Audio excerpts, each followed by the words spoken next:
మీ జీఐఈటీ ఇప్పుడు జీజేయుగా మారింది. 2000కు పైగా ప్లేస్మెంట్స్, ఐపీఎం, కేపీఎంజీ వంటి సంస్థలతో ఇంటిగ్రేటెడ్ కోర్సులు. యూపీఎస్సీ కోచింగ్, అడ్మిషన్లు ఓపెన్.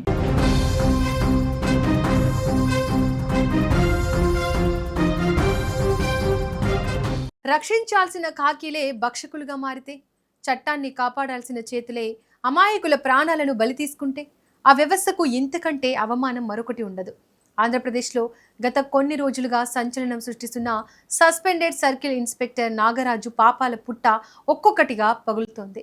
ఇప్పటికే సాయికృష్ణ కేసులో అరెస్ట్ అయ్యి కటకటాల పాలైన ఈ సస్పెండ్ సిఐ నాగరాజుకు పోలీసులు తాజాగా మరో మైండ్ బ్లాకింగ్ షాక్ ఇచ్చారు. అమాయక దళిత యువకుడు క్రాంతి కుమార్ ఆత్మహత్య ఉదంతంలో నిందితుడుగా ఉన్న నాగరాజుపై చట్టాన్ని మరింత పకడ్బందీగా ప్రయోగిస్తున్నారు. క్రాంతి కుమార్ చావుకు కారణమైన నాగరాజుపై తాజాగా ఎస్సీ/ఎస్టీ అట్రాసిటీ కేసుతో పాటు మరికొన్ని కొత్త కఠినమైన సెక్షన్లను జోడించారు. సిఐ నాగరాజు అంటే ఒకప్పుడు పవర్ఫుల్ పోలీస్ ఆఫీసర్, కానీ అధికారం తలకెక్కిన ఈ కాకి చట్టాన్ని తన జేబులో పెట్టుకున్నాడు. ఇప్పటికే ఆంధ్రప్రదేశ్లో తీవ్ర సంచలనం సృష్టించిన సాయికృష్ణ కేసులో సిఐ నాగరాజు పాత్ర బహిర్గతమైంది. బాధితులను బెదిరించడం, సెటిల్మెంట్లు చేయడం, టార్చర్ పెట్టడం లాంటి ఆరోపణలతో సాయికృష్ణ కేసులో నాగరాజు అడ్డంగా బుక్కయ్యాడు. ఉన్నతాధికారులు విచారణ జరిపి ఆయనపై సస్పెన్షన్ వేటు వేశారు. ఖాకీ యూనిఫామ్ ఊడిపోయి అరెస్ట్ అయ్యి జైలు పాలైనప్పటికీ నాగరాజు బుద్ధి మారలేదు. ఒక కేసు నుంచి ఇంకా తేరుకోకముందే ఇప్పుడు అంతకంటే ఘోరమైన మరో సంచలన కేసులో సిఐ నాగరాజు పేరు ప్రముఖంగా వినిపిస్తోంది. అదే క్రాంతి కుమార్ ఆత్మహత్య ఉదంతం. క్రాంతి కుమార్ ఏ తప్పు ఎరుగని ఒక అమాయక యువకుడు, కానీ ఈ సస్పెండ్ సిఐ నాగరాజు కన్ను క్రాంతి కుమార్పై పడింది. ఏదో ఒక విషయంలో క్రాంతి కుమార్ను టార్గెట్ చేసిన నాగరాజు తన పోలీస్ పవర్ను ఉపయోగించి నరకం చూపించాడు.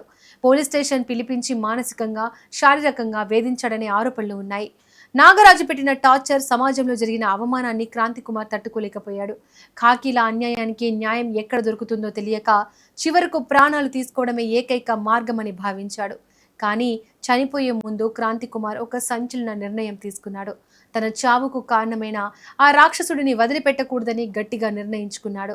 క్రాంతి కుమార్ బలవన్మరణానికి పాల్పడడానికి కొన్ని క్షణాల ముందు తన మొబైల్లో ఒక సెల్ఫీ వీడియో రికార్డ్ చేశాడు. ఆ వీడియోలో క్రాంతి కుమార్ కన్నీళ్లు పెట్టుకుంటూ తన మరణానికి సిఐ నాగరాజు ఎలా కారణమయ్యాడో ఒక్కొక్కటిగా వివరించాడు. నా చావుకు సిఐ నాగరాజు పూర్తి కారణం. ఆయన పెట్టిన టార్చర్ నేను భరించలేకపోతున్నాను. నన్ను మానసికంగా చంపేశారు.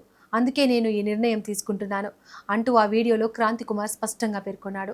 ఆ వీడియో రికార్డ్ చేసిన కాసేపటికే క్రాంతి కుమార్ బలవన్మరణానికి పాల్పడ్డాడు. ఈ సెల్ఫీ వీడియో సోషల్ మీడియాలో బయటకు రావడంతో ఏపీ ఒక్కసారిగా షాక్కు గురైంది. దర్యాప్తు అధికారులకు ఇదే అత్యంత కీలకమైన, తిరుగులేని పక్కా ఆధారంగా మారింది. క్రాంతి కుమార్ సెల్ఫీ వీడియో ఆధారాలను క్షుణ్ణంగా పరిశీలించిన ఉన్నత స్థాయి పోలీసు అధికారులు కేసు తీవ్రతను బట్టి సస్పెండెడ్ సిఐ నాగరాజుపై తాజాగా ఎస్సీ/ఎస్టీ అట్రాసిటీ చట్టం కింద కేసు నమోదు చేశారు. దీంతో పాటు మరికొన్ని కొత్త కఠినమైన సెక్షన్లను కూడా జోడించారు. అయితే ఈ ఘోరానికి సంబంధించిన మరిన్ని సాంకేతిక ఆధారాలను రాబట్టడానికి, అలాగే నిందితుడు నాగరాజు భయంతో క్రాంతి కుమార్ మొబైల్ నుంచి ఏవైనా డేటాను డిలీట్ చేయించాడా అనే కోణంలో పోలీసులు దర్యాప్తు ముమ్మరం చేశారు. డిలీట్ చేసిన డేటాను, కాల్ రికార్డులను, చార్ట్స్ను తిరిగి సేకరించడం కోసం క్రాంతి కుమార్ మొబైల్ ఫోన్ను అత్యున్నత స్థాయి ల్యాబొరేటరీ అయిన ఫోరెన్సిక్ సైన్స్ ల్యాబ్కు పంపించారు. అక్కడ నుంచి రిపోర్ట్ వస్తే సిఐ నాగరాజు మెడకు ఉచ్చు మరింత గట్టిగా బిగుసుకోవడం ఖాయం. మరోవైపు నిందితుడైన సస్పెండెడ్ సిఐ నాగరాజుపై ఎలాంటి దాక్షిణ్యాలు చూపించకుండా ఫాస్ట్ ట్రాక్ కోర్టు ద్వారా కఠినమైన శిక్ష పడేలా చర్యలు తీసుకోవాలని దళిత సంఘాలు, ప్రజా సంఘాలు ఏపీ వ్యాప్తంగా తీవ్రస్థాయిలో డిమాండ్ చేస్తున్నారు. ఒక అమాయకుడి ప్రాణం పోవడానికి కారణమైన వ్యక్తి ఎంతటి పవర్ఫుల్ పొజిషన్లో ఉన్నా వదిలిపెట్టేది లేదని పోలీసులు కూడా సంకేతాలు ఇస్తున్నారు.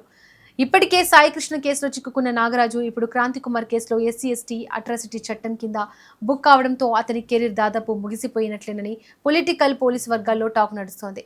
మరి ఫోరెన్సిక్ ల్యాబ్ నుంచి ఎలాంటి నిజాలు బయటకు రాబోతున్నాయి, నాగరాజుకు ఎలాంటి శిక్ష పడబోతుంది అనేది వేచి చూడాలి.